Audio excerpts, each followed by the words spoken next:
जय श्री कृष्ण, जय श्री राम।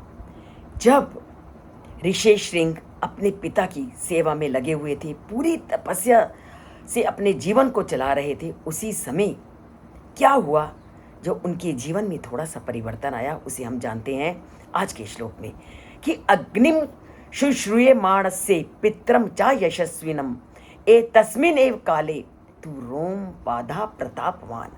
कि जिस समय ऋषि श्रृंग अपने पिता की सेवा में लगे हुए थे, उस समय उनके जीवन में क्या घटना घटी। तो ऋषि श्रृंग अपने यशस्वी पिता विभांडक ऋषि तथा यज्ञ अग्नि की श्रद्धापूर्वक सेवा कर रहे थे। उसी समय पराक्रमी राजा रोमपाद के जीवन में एक घटना का आरंभ हुआ। और वो घटना क्या थी, रोमपाद के जीवन में क्या परिवर्तन आया, उसको हम जानेंगे धीरे धीरे करके आगे वाले प्रसंगों में। पर ये श्लोक पूरी तरह से हमें इस तथ्य को स्पष्ट करता है कि ऋषि श्रृंग अपने यशस्वी पिता विभांडक ऋषि तथा यज्ञ अग्नि की अत्यधिक श्रद्धा और निष्ठा के साथ सेवा और परिचर्या में लगे हुए थे।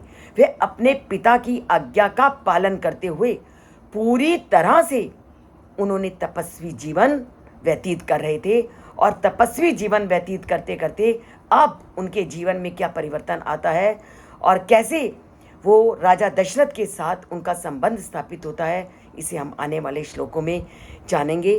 पर ये श्लोक हमें इस बात को बताता है कि जो पूरी तरह से तप के नियमों का और नियमों को जीवन में उतारता है, निष्ठा और श्रद्धा को अपने जीवन में अनुसरण करता है, अपने जीवन में निष्ठापूर्ण कार्य करता है और श्रद्धा से उस कार्य को निभाता है, वो अलौकिक शक्तियों से युक्त होता है।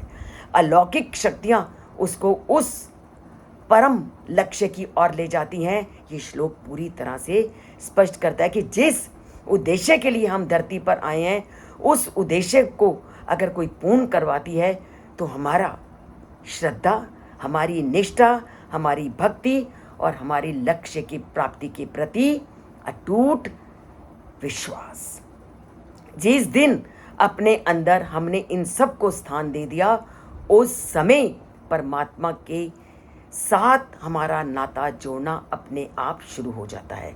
तो परमात्मा से नाता जोड़ना है तो हमें इन ऋषियों, मुनियों और तपस्वियों से सीख लेनी है कि कैसे हम अपने अंदर श्रद्धा, निष्ठा, भक्ति और नियमों का सुचारू रूप से पालन करने की शक्ति को लाएं। इन सबको जानना है, रामायण से जुड़ना है और परमपिता परमात्मा से नाता जोड़ना है।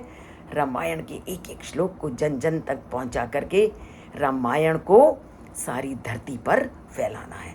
बोलते हैं जय श्री कृष्ण, जय श्री राम और रामायण से नाता जोड़ते हैं।